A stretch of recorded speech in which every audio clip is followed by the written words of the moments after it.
Time's up. Admiral. Here it comes. Chevron 1, coded. For my ally is the Force, and the powerful ally it is. Life creates it, makes it grow. You failed, Your Highness. I am a Jedi, like my father before me.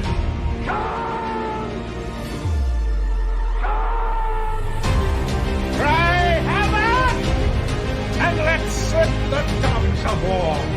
Chevron 2 is coded. Conan, what is best in life? Crush your enemies, see them driven before you, to hear the lamentation of your women. It's all in the reflexes. Paul also said you're heavy into martial arts, Tai Chi and all that killer stuff. I suppose we have to register you as a lethal weapon. Chevron 3 encoded. And somebody ought to belt you in the mouth. But I won't. I won't. The hell I will. Chevron 4 encoded. Do you expect me to talk? No, Mr. Bond, I expect you to die. Chevron 5 encoded. You take the blue pill. The story ends. You wake up in your bed and believe whatever you want to. You take the red pill. You stay in Wonderland. And I show you how deep the rabbit hole goes. Chevron 6 encoded. Not for while you can, monk boy. Great Scott. Back off, man. I'm a scientist. You shall not pass!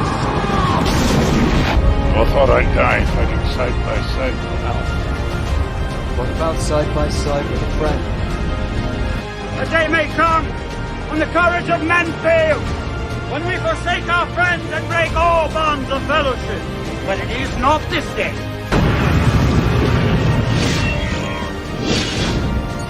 Chevron 7 is locked.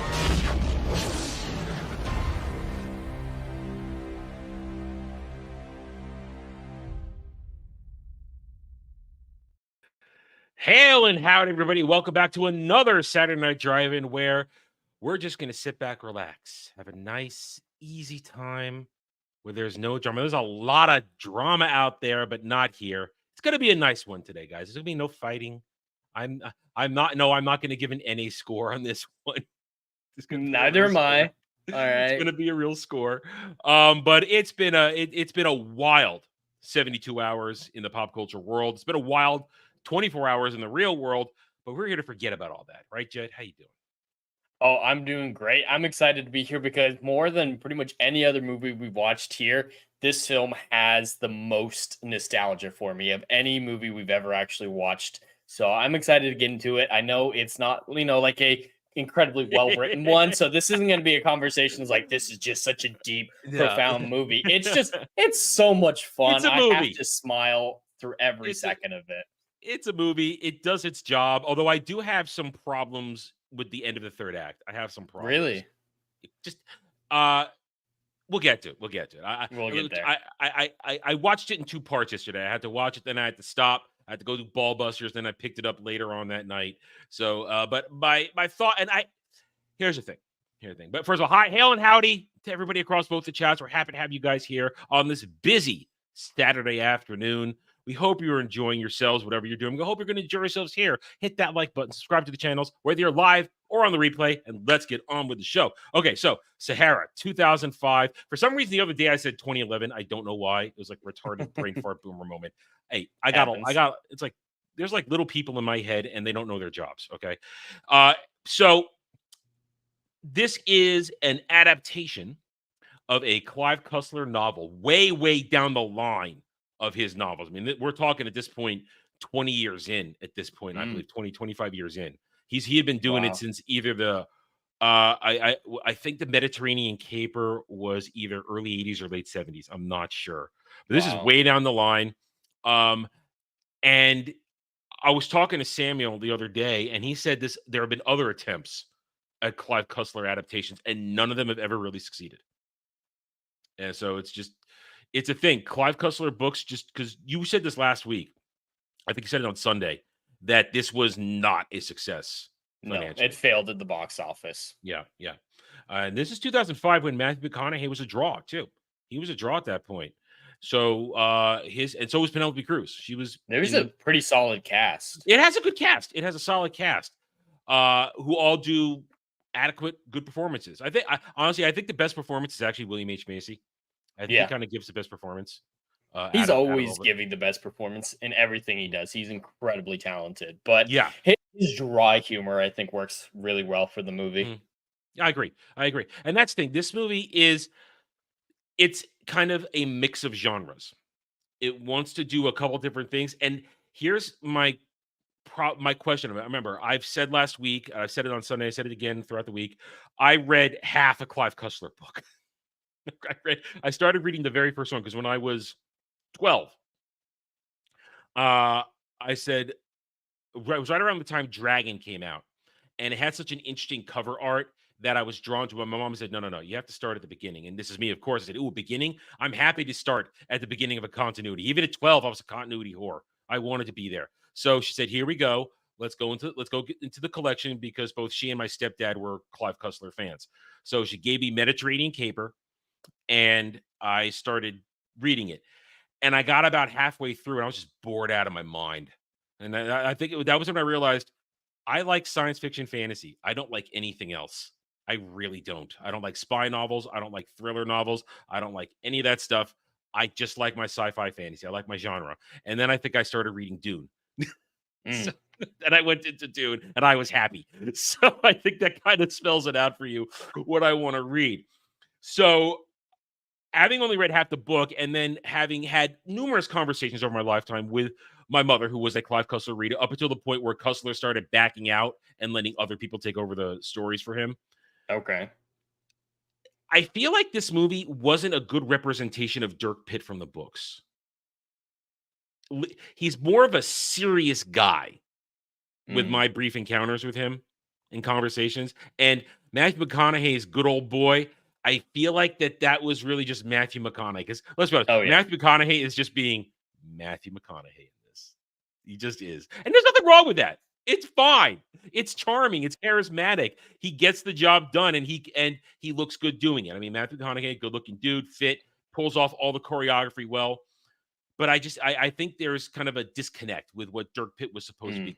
For him being more serious in the book that I almost finished reading, and then discussions over the years. But Jed, all right, I've set up how I feel going into this, but why don't you start us off with the movie and where we are? Okay. Well, just a little bit of a disclaimer at the beginning. Like I said, I have a ton of nostalgia for this movie, so I will, of course, always endeavor to have the more objective side, and I think my score will reflect that. But there will be times where I get very excited about a moment that may not hold up to scrutiny. So I did want to put that disclaimer out there. I recognize my bias. I do have a bias, and it's mainly for one really weird reason. Growing up, my older sister, she hates movies. She hated movies. She refused to watch any movies with us ever, but my brothers and I always wanted to watch movies. This was the only movie she'd watch with us. The only one. This is the only movie she liked. Not even her favorite movie. It's just the one movie she liked. So we watched it all the time because my sister loved it. I'm guessing now that I'm adult, it might have been because of Matthew McConaughey, but I don't want to speak to that. But the film opens up in... What do you think about that? You want those thoughts in your head? No, I do not want those thoughts in my head. But the film opens up in, I believe, Nigeria on the... No, it's the Lagos? flashback, Civil War. Oh, yeah. There's the flashback at the beginning of the film, which this is really why I say it's kind of national treasure with the Navy SEAL protagonist, because the entire mystery, at least from Dirk Pitt's perspective, is about finding the Texas, which is an old ironclad ship from the Civil War that went missing right at the end of the Civil War. So the prologue is the Civil War gunship getting attacked by Union soldiers and disappearing into the fog, using its inertia to slip through the fog of a cannon fire unseen. And then it just kind of vanishes. And Dirk has been led to believe that maybe it sailed all the way across the Atlantic, a journey it was not intended to do, to go up the Niger River in Mali. I wish I was into Clive Cussler and I could read the book and know if that was the complete avenue of it. I just don't know. But real quick, hail Dom H, 10 gifted subs over on Jed's channel. Oh, there you hell go. Yeah. There you go. Thank you, kind sir. Thank you, Dom H. Yes, and we are happy to have everybody here. Here's my thing, though. Did they have food for that voyage? They have food because even though the Ironclad has its own engine and will move on, it doesn't need to sail anything. Yeah. That's still a couple months across the Atlantic. Yeah, that's a pretty good estimation. Is about 2 months. Seems fair. I mean, I take a month off it. I mean, it takes a galleon, a clipper ship with sails 3 months. Yeah, 3 to 6 months, depending on winds and waves. But I don't, man, I don't.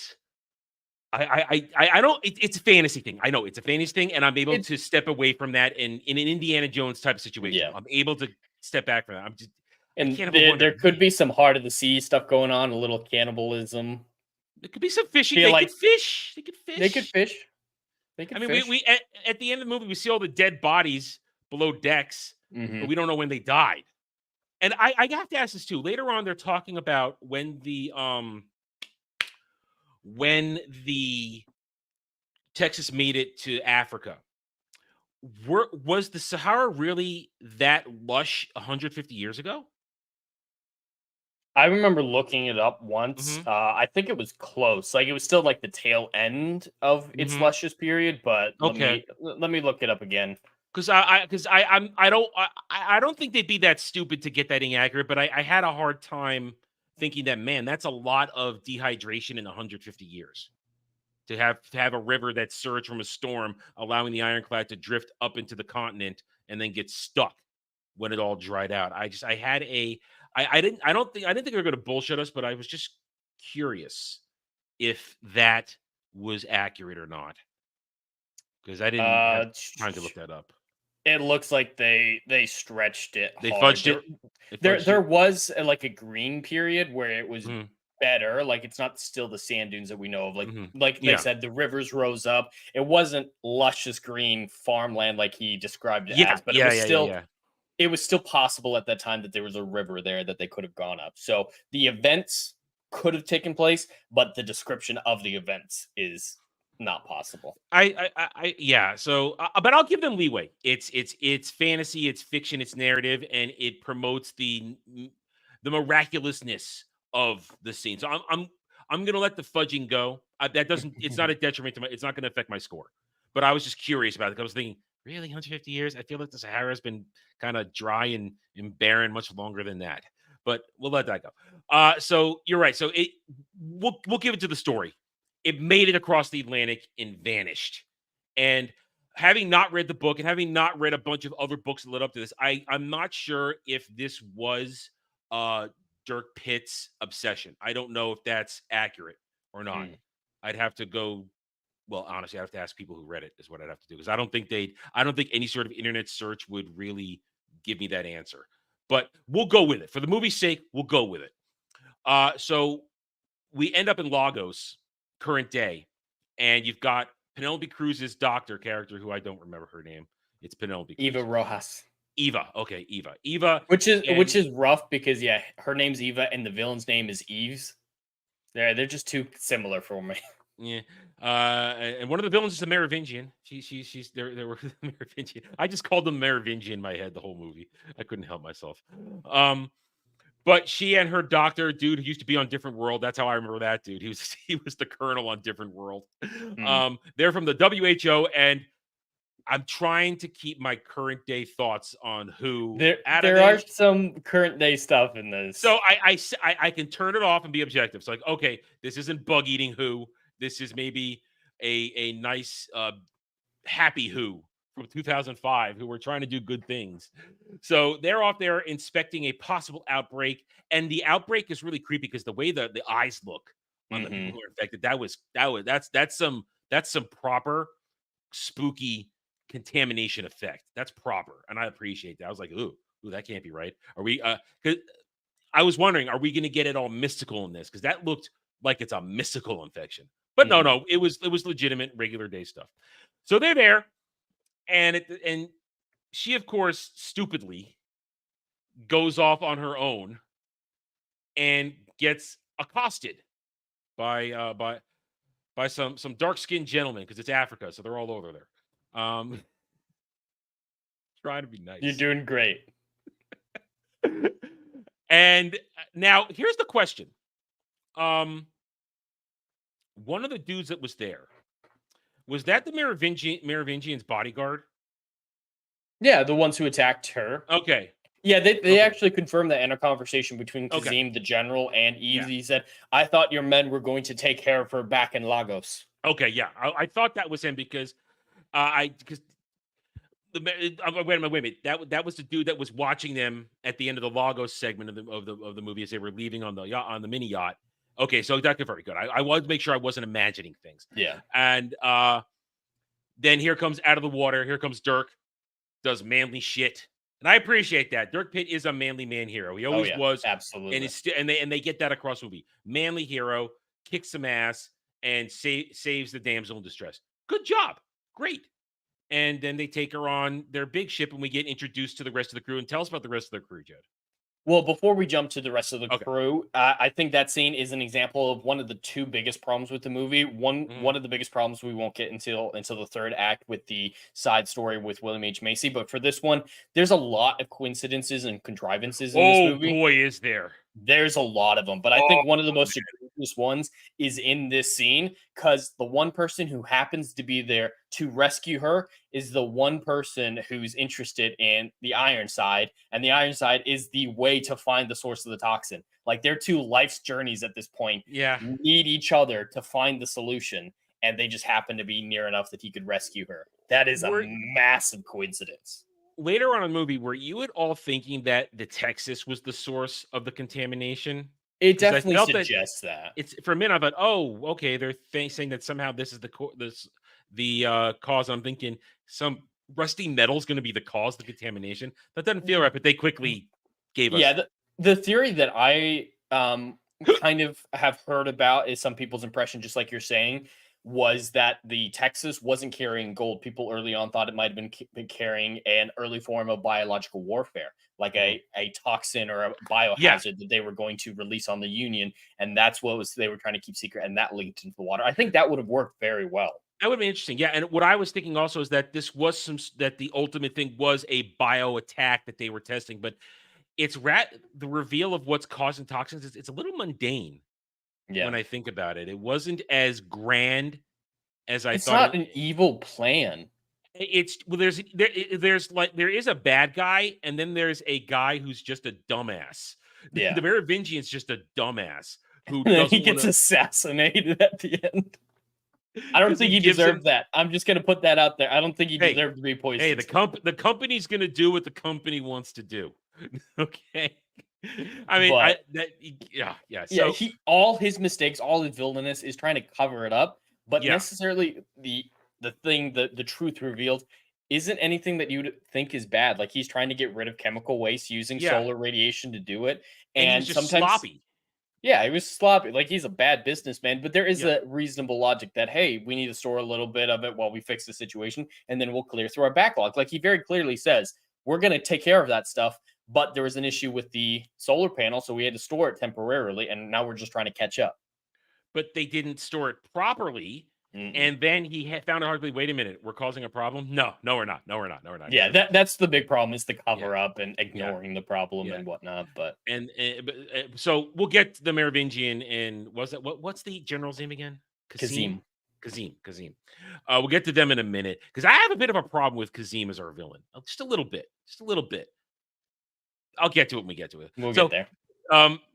Dirk saves Eve. They bring her on the ship, and we get the rest of the crew. We get the admiral and God, what's everybody's names? Shit. We got Al Giordino, played by the guy who's most known for being the dad from Diary of a Wimpy Kid. He's the fun, quirky sidekick to Dirk Pitt's masculine man, and he's just a lot of fun. He's absolutely, but he's competent. He's very competent. He's absolutely competent. His best moment is when they get captured by the opposition to Kazim, and he's just relieving himself of all the arms he had taken. There's a nice play on the cliche. Is doing it like that. It's like what? Because that was actually a criticism I had. These are guys who are two ex-SEALs. You're telling me they're not packing at least a side piece everywhere they go? Because when they get attacked on the river, they're not armed at all. They got a flare gun. That's all they got. And I was just like, man, I feel like these guys are constantly in parts of the world where there's trouble. You're telling me they're not at least some armed, or the admiral wouldn't have something on the boat? some sort of, these are former military men. Yeah, I agree. That doesn't quite make sense. That makes sense to me. Well, I guess it's just set up for crazy way to defeat other riverboats, because it's a good action sequence. Not taking anything It's a away very fun action sequence. I don't know if you saw it, but the Panama sequence is one of my favorite sequences in the movie. It's just hilarious. The admiral shouting, "No Panama! No, we thought we were in Panama." Where were we? Nicaragua. There's just a lot of great dialogue in that piece. Yeah. But when the actual boat explodes, I don't know if you caught it, but when the enemy boats, spun out of control from the explosion, right? Mm-hmm. And one of the dudes fell into the water, it was a mannequin, right? The mannequin's No, I head didn't pops catch off and skips across the water, like No, I across did the not entire catch that. screen. It's I did not catch hilarious. that. I was eating dinner during that scene, so I might have been going like this, cutting a Oh yeah, piece. it's a fun little goof that I don't know if they noticed and left in on purpose or didn't know it was in there. But yeah, I one can of the see mannequins that in the getting boat missed. just- I can see that getting missed in editing. It's a forgivable one because it's a humorous little thing. I'd be forgetting. Yeah. But anyway, so back in time. So we got Al, we got Admiral, and we got dude from The Office. Yeah, Rudy. And the movie does a good job of establishing who they are right here and now. And while they establish it, here's my first major criticism of the movie. Being, as I said, that this is a book way down the line of Dirk Pitt's adventures, you can kind of feel that you're missing something here. These are dudes who we should have been on adventures with for a long time. And I feel as though I'm missing it. At least that's the way it feels to me. Maybe it's because I have the outside knowledge of what's going on here, but I feel as though, wow, I feel like I wanted to hang out with these dudes for a lot more before we get to this story. And to me, it's a shadow over the movie for me, at least. And it diminishes it just a little bit, because it's like these guys deserve more than just dropping them in the middle of this adventure in the middle of their career. That might be some foreknowledge thing because I was not aware of that. Even though I knew the books existed, I didn't know where this fell in the timeline, and never bothered me. That's why I said that might be a me thing, because I have the knowledge of how far into it. Because I said I used to watch these books parade through my life as a kid because it would come out, boom, hardcover on the coffee table that week when they would come out. So it was, and then they would race to see who could get their hands on it first and read it in the house. So I watched these books parade through my life. So I knew how far down it was. It might be a me thing. And then it might be also for people who are fans of Cussler and Dirk Pitt to have this movie be the big budget one you get, but it's so way far down the line, they're missing the bigger adventures that happened before. So, because there was a book in there called Race to Titanic. There is a Dirk Pitt novel, Race to Titanic. So there are a lot of massive, interesting stories in Dirk Pitt's career that they could have chosen to delve into before getting to this one. But I guess maybe James Cameron has the stranglehold on Titanic movies. No one wants to go near. They need his permission maybe to do a Titanic movie. I don't know. But it should be the case, but it wouldn't surprise me if he's chokeholded that. So we get a good introduction of who they are, and it does go. They're Numa. What does it stand for? Do you remember? The nautical. They're a salvaging crew of it's like National Underwater and Marine Agency. Yeah. And it's not just regular salvage; they go after antiquity, like Indiana Jones type stuff. Yeah, Indiana Jones in the water. Yeah, Indiana Jones, national treasure type stuff. Where these things are important. They're cultural significance to these countries, and they're paid to go in it and get it out and get it safely and return it, and they get paid well, obviously, because look at the Admiral's speedboat. That's a nice speedboat. Oh yeah, that's a very nice boat. But I've always wondered what they're doing in Australia. Like, what type of artifacts would be lost? Because that's what they mention is, hey, after they leave Lagos, they intend on going to Australia. But of course, the Mali thing with the Texas interrupts all that. But I'm thinking, what is down there? What? Because Australians don't have a whole lot of stuff that would be of value unless it's someone was sailing nearby, like a Chinese ship. I don't know. I mean, I'm kind of curious, real quick. Actually, I'm actually curious what the order of what the next book was. I'm just real curious what the next book was. See if they went to Australia. Clive Cussler, Dirk Pitt novels. One of his kids was named Dirk. Not surprised. Where is it? God, here we go. Dirk Pitt. All right. Mediterranean. Mediterranean Caper. That's the first one. And let's see. Let me get the list here. I'm just curious what their next, what the order of the books was. Do they have it here? Come on, Wiki. Okay. Inca Gold. Inca Gold was the next book. So obviously they didn't go to Australia in the next book. They went to the Shockwave apparently takes place in Australia. Okay, that's one book later. Okay. So it might not be the same story. True. I was just curious if the movie was showing us the timeline of what the next book would have been. I was just curious. So okay, so the first book, actually, I'm wrong. The first Dirk Pitt book was was Mediterranean Caper, 1973. Wow. That is a long that's farther back than I thought. And let's see, Dragon was 90. So this book actually was released. Sahara was 1992 when it came out. So that's 11 books in. That's 11 books in. Then Inca Gold, Shockwave, you said was Australia, and Dirk Cuss. Oh, okay. So his son took over after him. Okay. And they finally did end. Oh no, the last one was in 2023. So his son is now controlling the franchise, it looks like. Anyway, okay. Curiosity satisfied. Had to see. I couldn't move on without knowing if there was an adventure next in Australia. And if they might have skipped to Inca Gold, then it would have been interesting if they had done that. But again, the movie would have had to have made money for them to go forward with it. I wonder if Matthew McConaughey thinks, man, I could have had a franchise. Could have had a franchise. Would have been great. Okay. I can't do a Matthew McConaughey imitation. I can't. You did a great job. That was beautiful. It was beautiful. I know. Mm-hmm. I know. Hit the like button if you like that one, guys. Anyway. Anyway, so then everything kind of just comes together with the celebration of the I guess the sarcophagus of an ancient African Lagos King Batin. Yeah, that's who they found it. And when Eva was on the boat, they pulled up King Batin's sarcophagus. They cleaned it up in 5 hours. Yeah, that's a good clean job, dude. That's some serious. And they were so confident they'd get it then that they scheduled the gala 5 hours later too. I think that's the bigger thing is they're like, oh yeah, we got it. We're not even worried about finding it in time.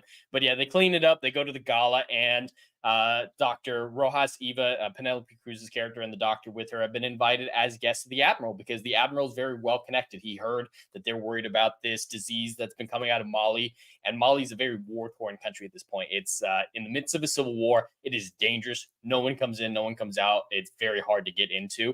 And the Admiral hooks them up with a businessman who has connections in Mali and might be able to help him in. He, of course, says, hey, I'm just a businessman, can't really do anything, kind of a half-hearted go fuck yourself. Yeah. And they have to figure out something else. And this is another example of the major coincidence. The one businessman the Admiral knows is the businessman behind everything. Yeah. There's just a lot of things like that. It's like, of course that's the case. And meanwhile, Dirk has been sidetracked from showing up because he got a clue to the whereabouts of the Texas, and he goes and picks up a coin and finds out where they got it from. Oh, it's in Mali. It's in Mali. Convenient. So now even though everybody's not quite going in the same they end up going in the same direction because he convinces the Admiral to lend him the boat, and then they decide to give Eve and Colonel from different world a lift down there. And they have a nice little trip down the river, and I guess it's nice. I mean, everybody's just kind of dicking around on the boat in this montage. It's a fun montage. I want to bring this up right now. How do you feel about? I know it's a little early, but it is so present. How do you feel about the easy time rock and roll? That's basically the soundtrack of this movie. How do you feel about that?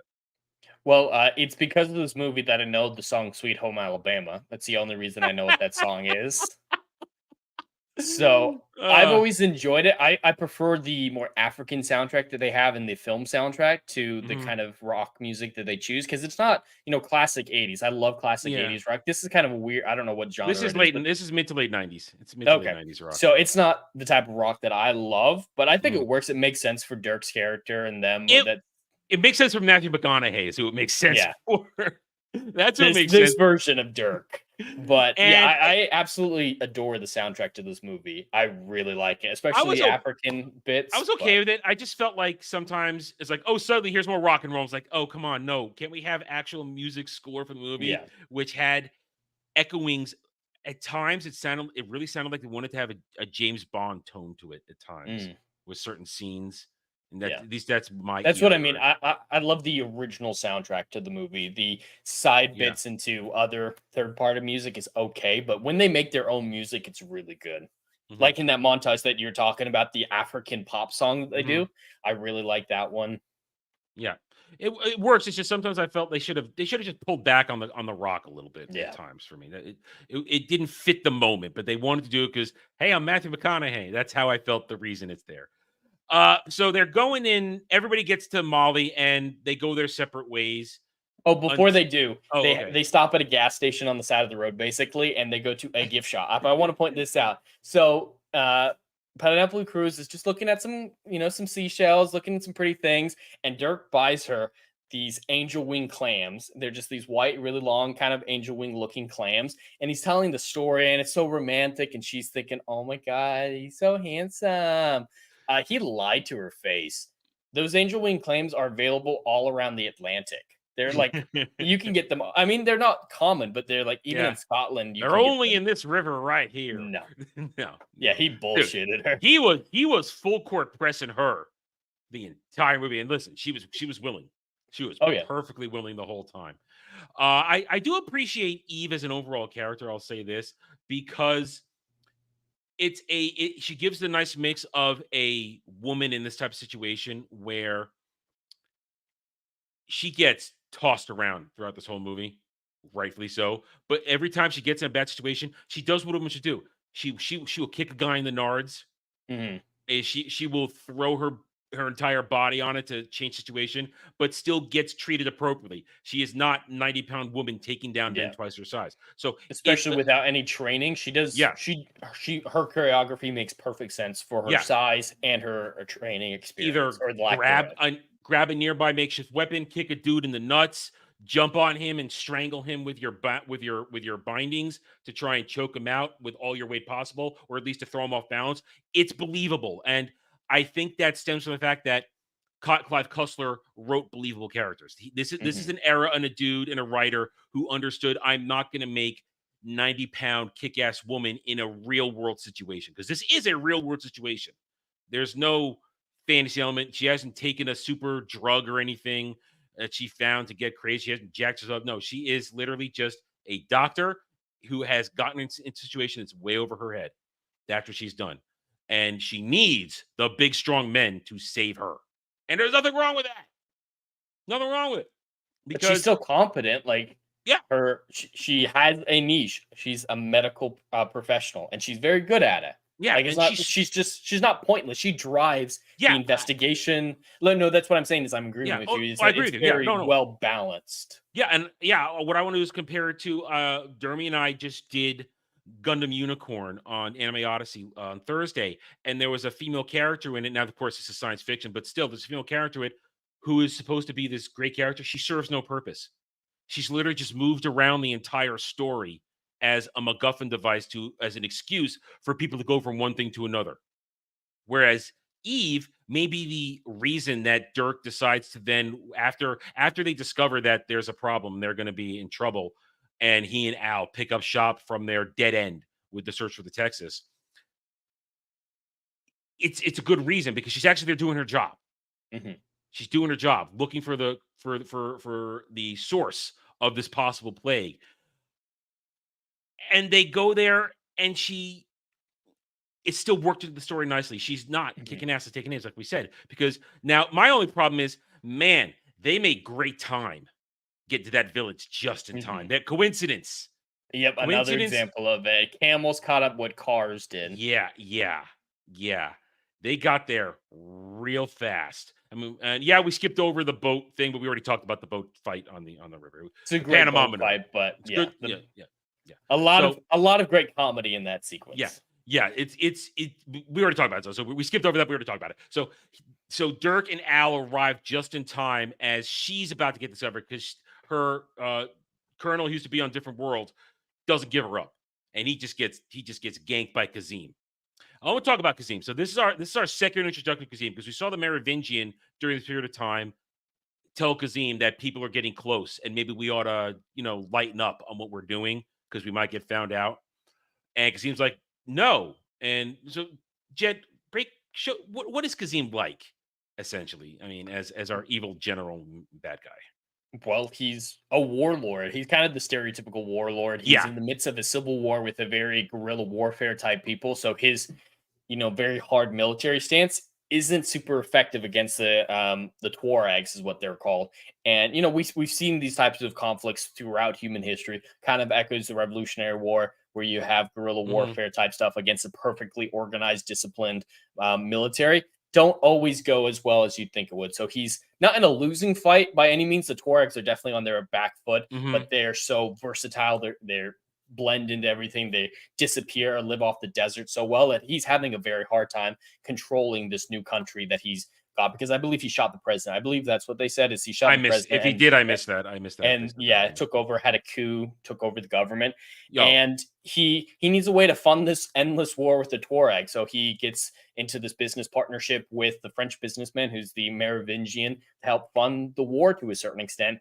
And he doesn't really care at all whatsoever what the businessman is doing. He doesn't care that about the green effects of getting rid of chemical waste. He doesn't care about the Merovingians' almost positive, environmentally friendly motivations, even if it's based off money, even if it's a financial boon for him. It is still a motivation to clean up toxic waste, which in and of itself isn't a bad thing necessarily. No, it isn't. And Kazim also has an obsession with rare things. He likes special guns. He likes cool cars.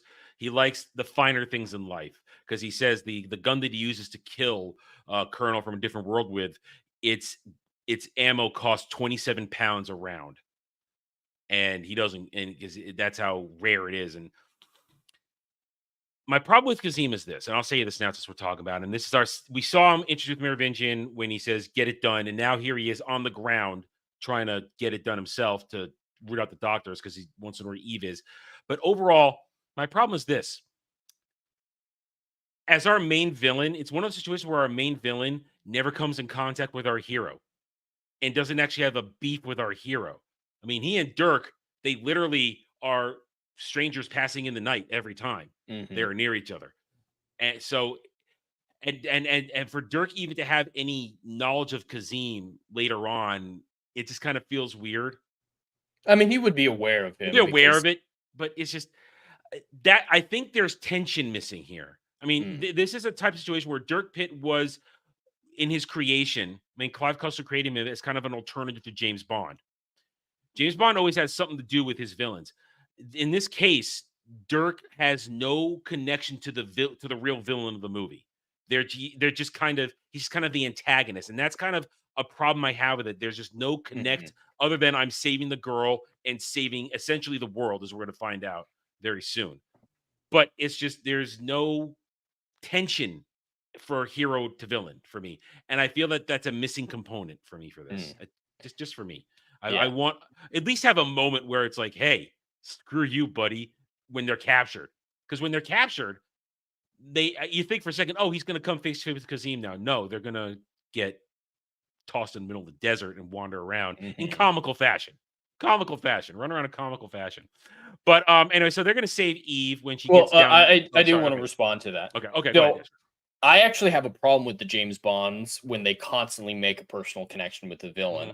I find that as a major contrivance a lot of times. Sometimes it can work. There are ways like with Blofeld that I think it works. I believe his name. I'm not super familiar with the classic James Bond. But there are times when personal connections make sense and work. I'm sorry. I feel like I feel like that would have actually hurt the movie. I do agree that there might have been some great scenes where they interact with each other and That's all I become want. antagonistic in the movie. But Yeah, I didn't need a personal connection. I just mean let's have them come face to face at least once. yeah, I'm not talking they have to have a history or anything. I just Yeah. mean let's have our hero and our They do our need to protagonist and interact. antagonist have an interaction Mhm. because that would have made the firing of the cannon at the end way more significant when he's looking I can right down agree the with that. sights. That is just missing. It needs to be just like a 2-minute thing. I've caught you. I'm gonna throw you to the desert now and let you die. Of course, I don't think Kazim would just shoot him in the head. Kazim doesn't mess around. I give Kazim that. Kazim doesn't mess around when he's gonna kill somebody. I got you. You're dead. I'm not gonna do a Bond villain thing and set up a trap or a contrivance or Batman in the 60s Yeah. where, oh, you got to get out of it. No, he will gank your ass immediately. He will gank her. I actually really like him as a character because he's not just a stereotype. I believe there is complexity to Kazim because there is the aspect of he cares about his soldiers. That interaction where he has with that one guy who got out of whatever that village was that Dirk massacred everyone in, all the soldiers. The one survivor travels through the desert on foot to tell Kazim about this, and he treats the guy really well. So that kind of he does care about his people. Like I like that level of complexity. Like you can glean that he actually does care about Molly. He's going about it in the wrong way, but this isn't entirely a selfish endeavor for power. Like there are some care for his people that he sees in it. He's still absolutely a villain. It's just complicated. It's not a situation where I need to relate to the villain. That's not what I'm saying he is. It's not the Marvel we need to relate to him, but there is depth to him is what I'm saying. Don't mistake my criticism of him as the villain character. My criticism relies of I wanted more out of our No, I was just adding on. I wasn't that was no Okay. longer a response to you. That was just adding on my own thoughts. But no, I I agree. do agree that an interaction would have been helpful. He is a perfectly well-suited villain for this situation. Warlord, controlling the country, doesn't give a f about most things, and will do the most horrible, heinous things. Doesn't care that the toxic waste is poisoning his country. Doesn't care. Does not care. So I he's a perfect villain suited for the role. But my biggest my criticism is I needed him and Dirk to have just some sort of mini beef to give us a real tension going into the final sequence in the finale. That's my beef with him as a villain. Not that he's a bad villain, but because just that he doesn't get enough interaction with the heroes. Because honestly, he doesn't ever interact with any of the good guys. I mean, I don't count Colonel, who used to be on Different World. He doesn't count. Eve, Al, our heroes are Dirk, Eve, Al, and the Admiral. They're the heroes in this. Yeah, no one interacts with them. Most of his scenes are with the Merovingian. Yeah. So he's the bad guy, but he's kind of just floating above as the ultimate final boss of this.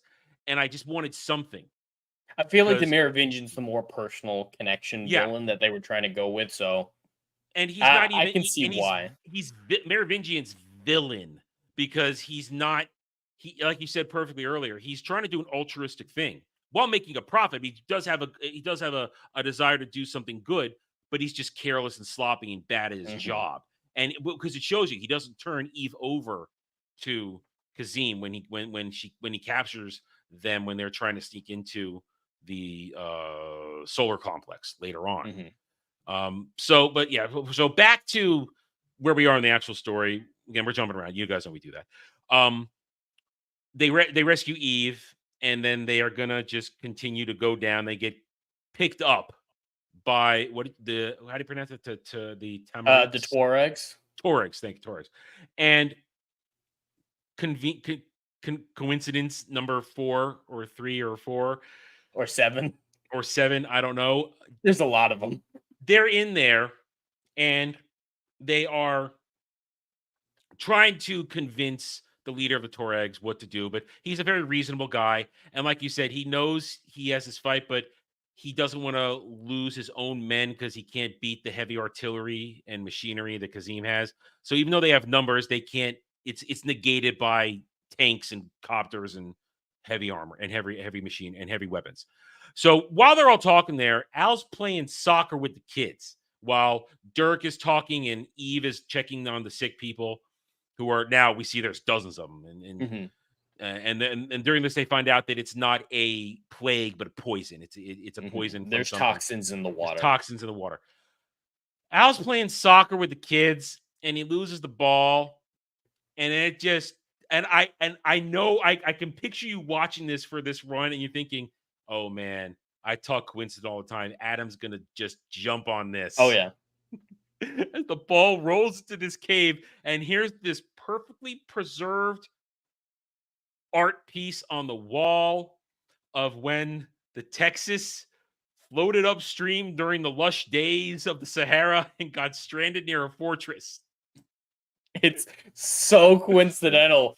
A, that his soccer ball goes perfectly where it needs to go, and B, that this one village they get taken to has the one surviving map to where they need to go for the Texas, and that it talks about the underground river system, which shows how the toxin's spreading. So everything's connected in this bullshit. We forgot the part where Dirk earlier on went to a mosque and got this dude to read him perfect scripture of when the Texas arrived. and was the ship to find of it death. pretty easy. The ship of death.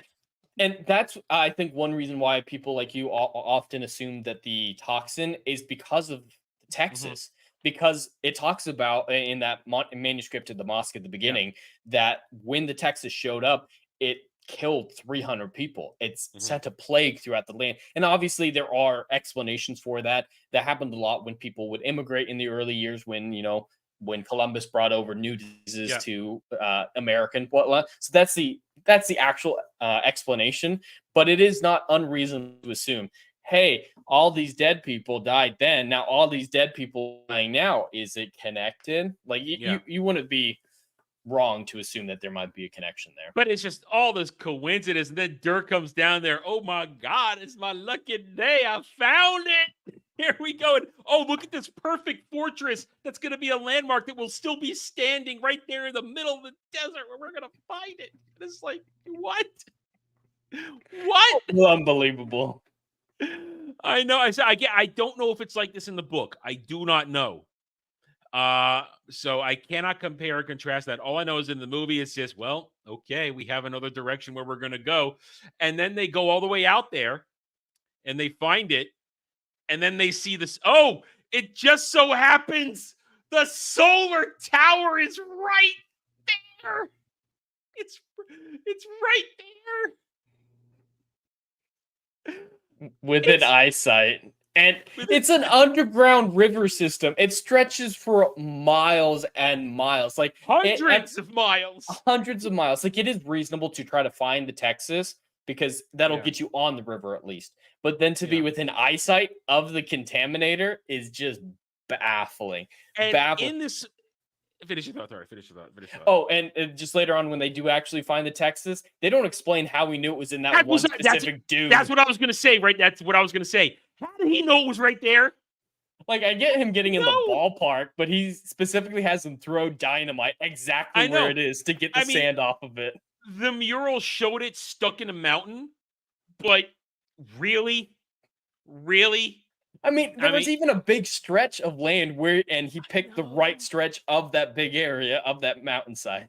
I mean, all you needed was maybe him seeing some disfiguration in the landscape that would keep him. That's all you would needed for that for me.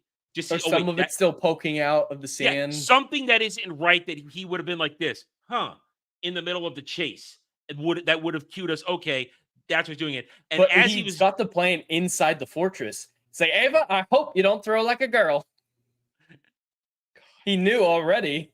All right, so I mean, they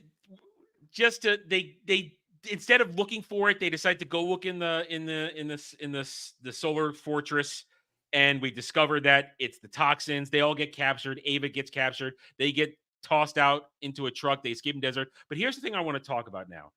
When we learn about what's going on with the toxin, and then they had found traces of it in the river, which a guy from the office took with him when he went back to the admiral to get help. And during this whole thing, we have to talk about the admiral's trying to get help. He's trying to go to the CIA and everybody else, and nobody wants to listen to him at all. He ends up getting no help at all. It's funny how all that is with the admiral ends up ending up with nothing, except maybe a little bit of information, but no help comes whatsoever. No. But dude from The Office did have a sample, which leads us to how bad this contamination is going to be. And listen, I'm okay with it being kind of a doomsday situation. I just had a little bit of a hard time getting my head around it being that insane that quickly. Yeah, you've only got a few months left. Lucky this all timed. That's what I mentioned earlier. Is I think the other biggest problem with this movie, the coincidences, and then this. I hate when movies drive up their stakes unnecessarily, like in the third act, just like this one did. Like there's plenty of stakes in this movie where it's just personal, just about the people in Mali. Like Dirk's on the ground. He's seeing the Tuareg suffer. That is enough, in my opinion, to have a character be motivated to do the right thing. But making this worldwide doomsday, suddenly that's in there, and it's so unnecessary. Yeah, making your stakes out of place. too big. It feels out of place. Out of place. It could have just been poisoning Africa. That would have been enough. It could have been. And the other thing is that's not how toxins work. It's not a biologic, so it can't self-replicate. That was the thing too. That felt wrong to me. I mean, I have a horrible. I always get yelled at by my mom, who spent a lot of money on my education as a kid, saying you have a horrible biology education. So I do have a horrible biology education. But even in my horrible biology education, I knew something didn't sound right about that. Yeah. So it is. There is more toxins leaking into the river on a daily basis. So there is an amount of it that will spread the radius of effect. And as time progresses, the river will take the toxins farther and farther away. But it's not just gonna grow. Not a living organism. He specifically says as soon as it hits the salt water, that expansion is going to explode. Salt water is not a living organism. Yeah, it doesn't replicate. So once it hits the ocean, it's going to be a major disaster for ocean life in that area, but there will be a small radius of effect. It's not just going to affect everywhere. It's going to fizzle out as it gets diluted in the ocean water. Yeah, like Ariel's saying, it would have made more sense if it had been a localized problem they're trying to stop. But to suddenly make it worldwide threat, it made it unbelievable to me. 100% agree. Yeah, I hate when movies make worldwide threats. That's a big thing with stakes is you can go too big with your stakes too soon. And in a franchise and just too big in general. We had enough with just the Tuaregs. That might have happened in the book, but that didn't happen in the movie area. There was no sandstorm in the movie.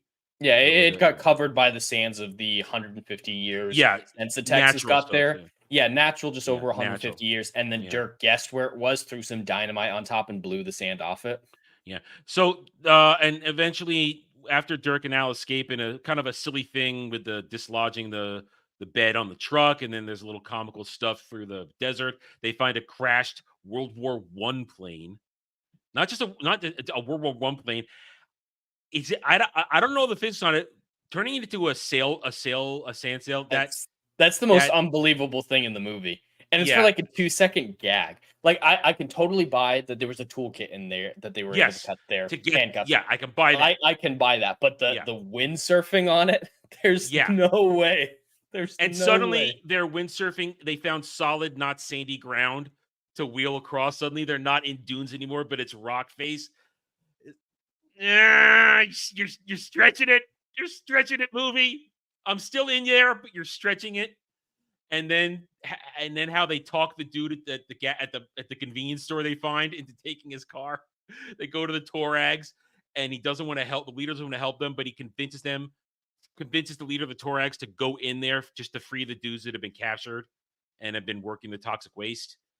And then it's basically, here we go, the final moments of the movie. And third act is here's my other biggest problem. Kazim mobilizes his entire force, or at least the heavy duty part of his force, just to find Dirk and Al. Yeah. Okay. Problem is he doesn't know where they are. Yet, as everything is concluding, they rescue Eve from the Merovingian. The Merovingians had the whole thing to set it to explode, and they stop it in some comical stuff. You get a fight between the Merovingian's bodyguard and Dirk on the top of the tower. Good choreograph, it's fine. Yeah. Although I will also say the bodyguard, we'd seen him all of 2 times in the movie. I felt like as a threat, he wasn't enough for a fight there. Give me more. Give me more. Yeah. Give me him not just watching, being involved in going after Dirk throughout the movie. Give me more.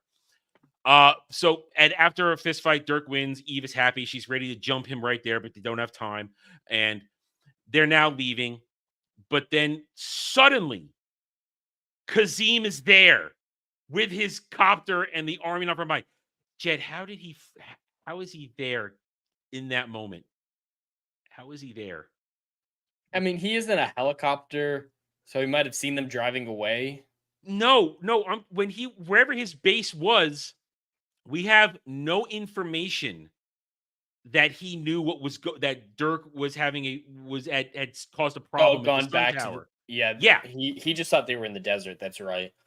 So Yeah. I mean, just flew back across the road that the truck took and got to the solar plant, and that's the first time we saw. We need headcanon. We need headcanon. There's a lot of headcanon, especially with Kazim. Like, why does he care this much about Dirk and Al escaping? I have headcanon, but again, it's headcanon. The way I see it is he's operated, been able to have this self-contained war because the rest of the world is not getting involved. But America has a reputation of getting involved in other people's conflict. So he's worried if something like this comes out to the wider world, the UN, America or something is going to get involved in his war and mess it up. So I can see that. But that needs to be in the movie. But we need something. I mean, if it's in the book, great. But they didn't show the movie. I mean, the explosion we sort of see at the tower. It's just some smoke that's visible. Was right before he finds them. So yeah, and again, we need to see a message sent because the Merovingian had talked to him, but he didn't talk about Dirk. He didn't say anything about Dirk. It was all about we don't have. The girl was dead. I don't know. They were in the desert last we saw. My dudes were bringing him to you on a truck. So I just find it hard to believe that Kazim is there at the ruins at the ruins near the Sun Tower where the Texas is in that moment. I needed just a bridge. It can be a flimsy, small, tiny bridge with just a rope that you're shimmying across. But I needed that because I'm sitting there thinking, man, he is there at this right moment for our climactic battle. And we have a climactic battle. And we've already talked about it where they used the dynamite that Al took from the bomb that should have collapsed the Sun Tower to keep the toxic waste contained, or people being able to get the toxic waste to uncover the Texas. And I knew right away that they were going to commandeer a cannon on the Texas. It's like, 100%. 100%. Because the beginning of the movie showed us that the cannons could do damage. Like, okay, they're going to do this. It all comes about where they just want to get that one shot off to take out Kazim and the whole cut the head off the snake kind of routine. And that's fine. That's fine. They even admit that it shouldn't work. Shouldn't work. Yeah. It's only they made the army vulnerable for the Tuaregs to come though. And I think that does make sense. And that does make sense. And I knew that was that's what was going to happen too. That the Tuaregs were going to show up because it just makes sense narrative wise. But that whole scene, well done. It's a nice little kind of off the wall final action sequence. But I just go back to what I said earlier. It would make it more powerful as Dirk is lining up the sights on the cannon to do the hand nail on the fuse because the original pull didn't work. Where he's looking at that and he would be pseudo locking eyes with Kazim in the helicopter, in the chopper. It would mean more if they'd had any sort of interaction in the movie. And then Kazim is kind of comical in his death, scrambling to get the cannonball before it blows up. A little comical. And then Kazim gets blowed up. And listen, fine. I honestly felt a little Rambo 3-ish with that, just a little bit. But it works. But I said there's no tension for me. But it's fine. Good guys win. Good guys win. They're gonna cure slowly the poison. They stop the massive disaster. As we said, the Merovingian gets poisoned by the Admiral's CIA connection. What? Shouldn't she just bring him to justice instead? I mean, they're American. They don't have jurisdiction over him. True, but I mean, Did that? I do agree that he did not deserve to be assassinated just because the admiral didn't like him. And also that's dark, dude. He pours in the water, the poisoned water too. That's dark. That's some dark shit, dude. And then everybody, the admiral gets a contract his way with the U.S. government, which I guess would not happen. God, no. There's no way. No. But the admiral does have a funny line when they're talking about the gold. I don't know if I necessarily agree with them not giving the gold to America and whatnot. I do agree that it's okay to give them most or even some of it. But the joke that he makes is, I heard there was a rumor that there's some American gold on the Texas, and the admiral goes, "No, I can promise you there's no gold belonging to the U.S." You see, technically it's Confederacy gold. Technically, it's Confederacy. That's gold. why he said U.S. instead of America. Because it was the CSA instead of the USA. So I like that little detail. And I would have felt it would have been more realistic of give those poor villagers some of that. That's fine. Give them some of that. But then that's got all kinds of salvage claim all over it. It's like, we salvaged it. We found it. I'm sure there's laws for salvaging.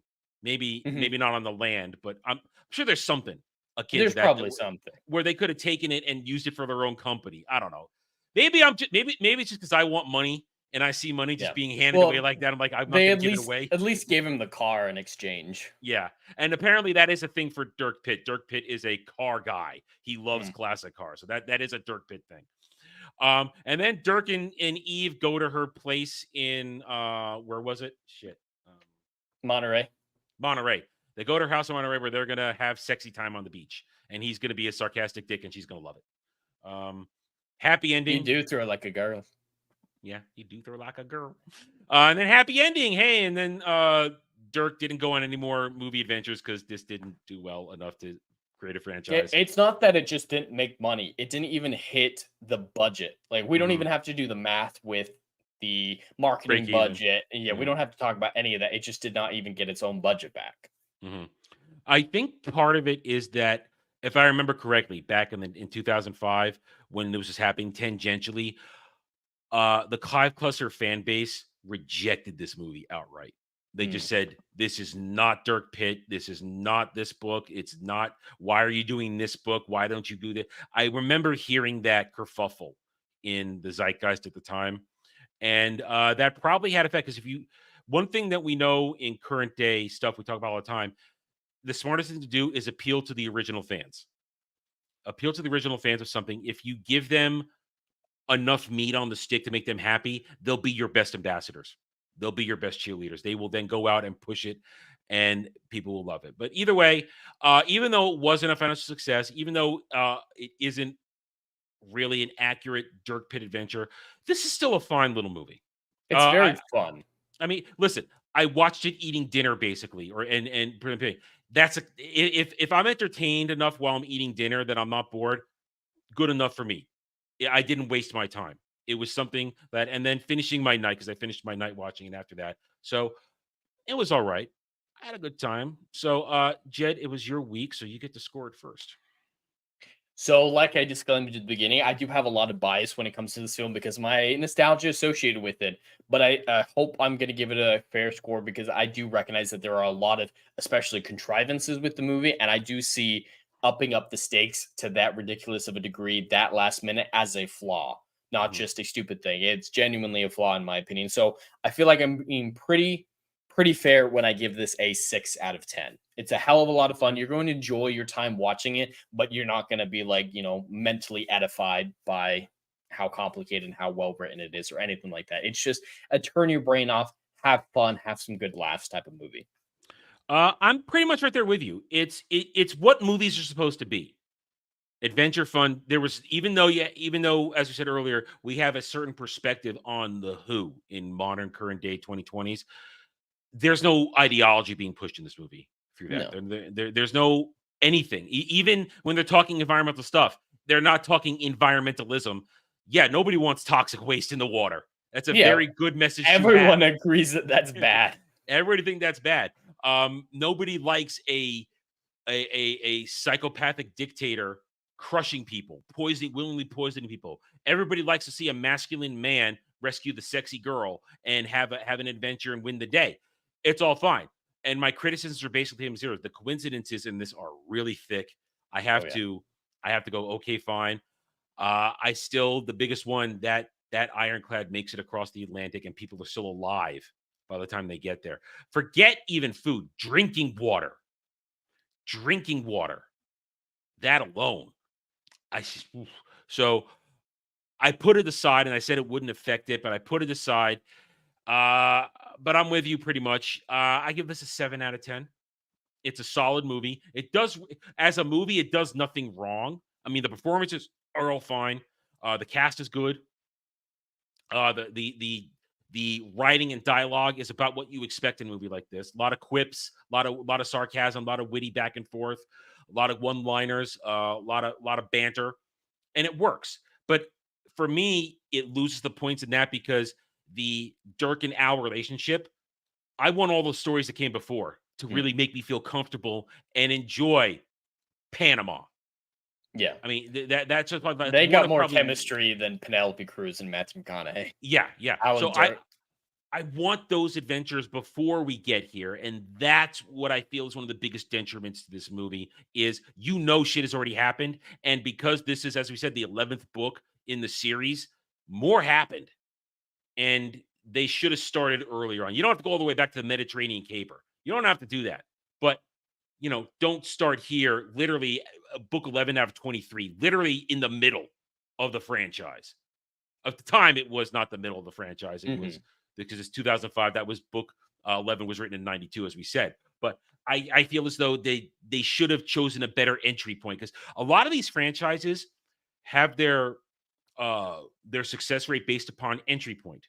When do you enter the franchise? At one point, do you start at the very beginning or do you start just after the beginning? But nothing ever really takes off if you're dumping somebody in the middle.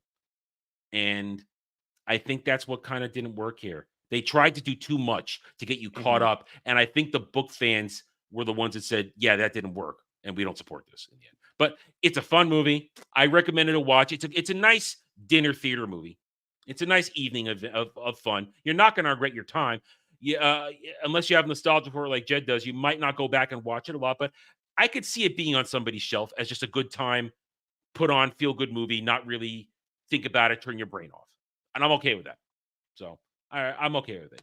Next week, however, we're gonna get serious next week. I have to make up for the kind of lightness that Real Genius gave us this conversation. Jed already knows what I'm gonna do. I told him last week. We're going classic, man. We're going hardcore classic. We are going Lawrence of Arabia. Ooh, yes. Sir Alec Guinness, Sir Peter O'Toole, so many more in this truly classic movie. So we're going to do that. And this is a long one. We're talking a 3. It has an overture and an intermission. I love it. It's a great movie. So we're going to do that next week. Join us at the regular time, 6 p.m. Eastern. We hope to have you guys there. Join us. For everybody who's been here today, thank you for joining us. As always, we appreciate your support. Hit that like button. Subscribe to the channel, whether you're watching live now or on the replay. And we will see you guys next time. Until then, take it easy, everybody. Have a good night or day wherever you may be.